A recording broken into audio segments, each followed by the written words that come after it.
અમદાવાદ જિલ્લાના વાવ વિધાનસભાની ચૂંટણીની હલચલ જોવા મળી રહી છે। વાવ વિધાનસભામાં ઠાકોર સમાજનું પ્રભુત્વ। કરસનજી ઠાકોર વાવ વિધાનસભાના પ્રબળ દાવેદાર। લોકસભાની ચૂંટણીમાં કોંગ્રેસના ઉમેદવાર ગેનીબેન ઠાકોરનો વિજય થતાં વાવના ધારાસભ્યની સીટ ખાલી થયેલ હોય આવનાર સમયમાં વાવ વિધાનસભાની ચૂંટણી યોજાવા જઈ રહી છે, જેને લઈ ચૂંટણી ચહલપહલ ચાલુ થઈ છે। કોંગ્રેસ તથા ભાજપમાં ટિકિટો લેવા માટે લોબિંગ ચાલુ થઈ છે। આવનાર વાવ વિધાનસભાની ચૂંટણી યોજાવાની હોય કોંગ્રેસ તથા ભાજપ વાવ વિધાનસભા જીતવા માટે એડીચોટીનું જોર લગાવશે। વાવ વિધાનસભાની વાત કરવામાં આવે તો વાવ વિધાનસભામાં સૌથી વધુ ઠાકોર સમાજના મતદારો હોય। વાવ વિધાનસભામાં ઠાકોર સમાજનું પ્રભુત્વ છે।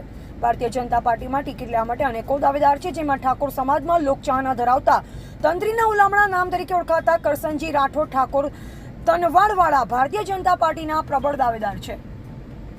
30 વર્ષથી ભારતીય જનતા પાર્ટીમાં નિષ્ઠાવાન કાર્યકર તરીકે કામગીરી કરી છે। સહકારથી લઈ સંગઠનમાં મહત્વની કામગીરી કરી ભારતીય જનતા પાર્ટીમાં ગુડ બુકમાં નામ છે। જો આવનાર વિધાનસભામાં ભારતીય જનતા પાર્ટીના ઉમેદવાર તરીકે કરસનજી ઠાકોરને ઉમેદવાર જાહેર કરવામાં આવે તો બીજેપીના જીત સમીકરણો બેસી શકે છે। એવા જયંતિભાઈ ઠક્કર, સિયોરી કાંકરેજ।